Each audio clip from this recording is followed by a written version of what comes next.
पश्चिम बंगाल में राजनीति का रक्त चरित्र बदलता नहीं दिख रहा है। उल्टा जैसे जैसे चुनाव नजदीक आ रहे हैं, हिंसा और बढ़ने लगी है। ममता राज में लॉ एंड ऑर्डर की धज्जियां हर रोज उड़ रही हैं। चुनावी घमासान से पहले बीजेपी और टीएमसी के बीच खूनी जंग भी शुरू हो गई है।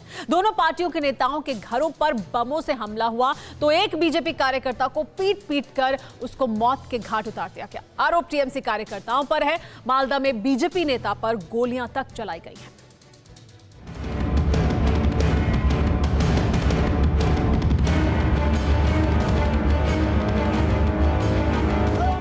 बंगाल की जमीन चुनावी शोर उठने के साथ ही धधकने लगी। बारूदी धमाके होने लगे।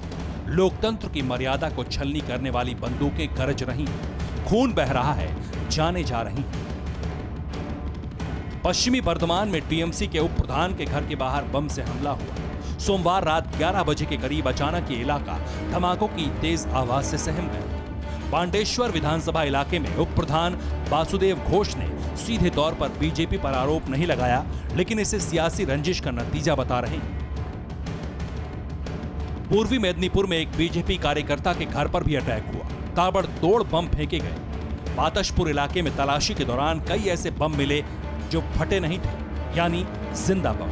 बमों को डिफ्यूज करने के लिए बम निरोधक दस्ते को बुलाना पड़ा। इलाके में पुलिस की तैनाती की गई है, क्योंकि माना जा रहा है कि अब ये जंग जैसे जैसे चुनाव नजदीक आएगा और तेज होगी। इन दोनों घटनाओं में बम फेंककर सिर्फ धमाके की कोशिश हुई है। पश्चिम बंगाल के पताशपुर में टीएमसी के कार्यकर्ताओं ने एक बीजेपी कार्यकर्ता को पीट कर मौत के घाट उतार दिया।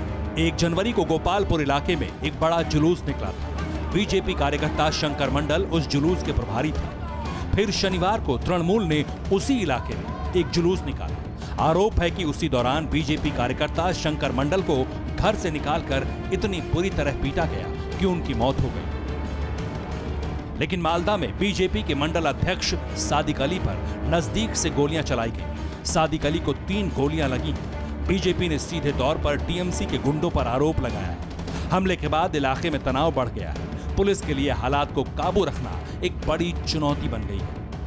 Bureau report, TV9 Bharatvarsh. अड़ी सोमवार से शुक्रवार शाम 6 बजे सिर्फ TV9 भारतवर्ष पर।